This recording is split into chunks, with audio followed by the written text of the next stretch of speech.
Hello future doctors. So இன்னைக்கு காலையில் எடுத்தோடனே இந்த நியூஸ் பார்த்துட்டு எல்லாரும் பேனிக் ஆகியிருப்பீங்க. ஸோ இந்த வருஷத்தோட நீட் எக்ஸாம் May 3 நடந்தது இல்லையா? ஸோ அதை அஃபிஷியலாக கேன்சல் பண்ணியிருக்காங்க. ஸோ என்ன ரீசன்னா ராஜஸ்தானில் கொஷின் பேப்பர் லீக் ஆகியிருக்குது.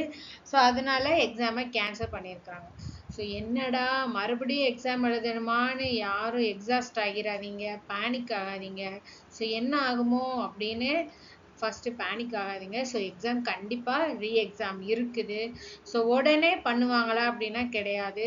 ஸோ அதுக்கு கொஞ்சம் டைம் எடுத்துப்பாங்க. 20 to 30 days இருக்கலாம், மேபி இருக்கலாம்.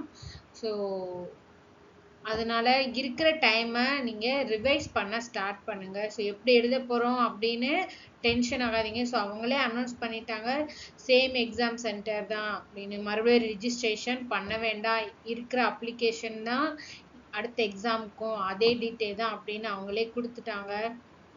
ஸோ நம்ம இப்போ பண்ண வேண்டியது ரிவிஷன் மட்டும்தான். ஸோ ரிவைஸ் பண்ணுறதுக்கு ஃபஸ்ட்டு சிம்பிளான சாப்டர்ஸை ஃபஸ்ட்டு ஸ்டார்ட் பண்ணுங்கள். ஏன்னா அது உங்களோட கான்ஃபிடென்ட்டை ரீகெயின் பண்ணுறதுக்கு யூஸ் ஆகும். ஸோ ஹார்டராக எடுத்து படிக்க ஆரம்பிச்சிங்கன்னா இருக்கிற இந்த எக்ஸாஸ்டர் சுச்சுவேஷனில் ஹார்ட் டாபிக் உங்களை இன்னுமே பேனிக் ஆக வைக்கும். அதனால் ஈஸியான டாபிக் எடுத்து கவர் பண்ணுங்கள். அது உங்களோட கான்ஃபிடென்ட்டை பூஸ்டப் பண்ணும். அதுக்கப்புறம் ப்ராக்டிஸ் பண்ணி பாருங்கள்.